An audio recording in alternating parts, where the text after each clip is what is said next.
Here's a history class they don't want to teach you. It's called From Noah to Now.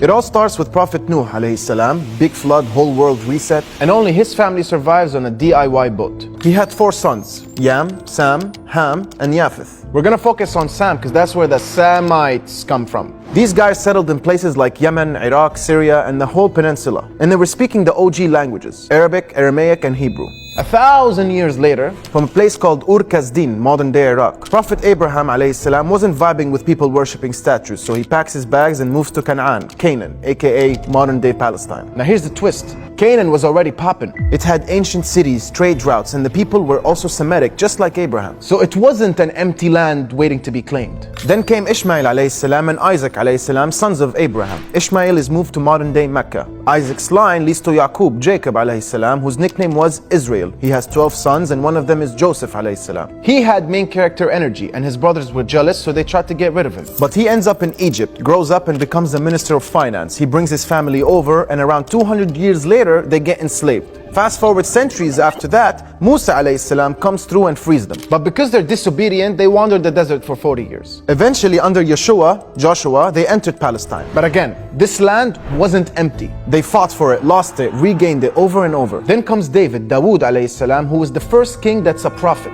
He unites the tribes of Israel and makes Al-Quds, Jerusalem, the capital. After him, his son Solomon alayhi salam, takes over and the Holy Land saw its golden era. Peace, prosperity, vibes. But sometime after he passed away, the kingdom splits into 2. Israel in the north, Judah in the south. And from here, non-stop drama. The Assyrians invade. Then the Babylonians destroy the temple and exile the Jews. Then the Persians take over, let them return. Then the Greeks show up. And by 63 BCE, Rome does a full-on occupation and expels all the Jews. Skip forward a few centuries, and Jesus, Isa alayhi salam, enters the chat, born in Bethlehem, Palestine. He preaches, gets rejected by most of his people, and then the land falls under Roman control. Then around 600 years later, remember Ishmael? His lineage leads to the greatest human ever, Muhammad sallallahu alaihi wasallam, and he introduces Islam, which means submission to the one God. One of his companions, the great Umar ibn al-Khattab radiyallahu anh, takes over Jerusalem and he brings back some Jews. Then the Muslim dynasty rules from Palestine to Baghdad. But in year 1099, the Crusaders invade, massacres, bloodshed, and they take Jerusalem and hold it for almost 90 years. Until Salah ad-Din comes through in 1187 and liberates it. And then he allowed everyone to live in peace, Jews, Muslims, Christians. Then the Ottomans take over in 1517. That means that Palestine stayed under Muslim rule for around 1,300 years. Fast forward to World War I, the British trip out in 1917, they dropped the Balfour Declaration, promising a Jewish homeland to the creator of Zionism, on land that wasn't theirs to give. Now it's World War II, and the Jews that were expelled centuries ago that are now European become refugees because some madman started a Holocaust. Guess where they ended up?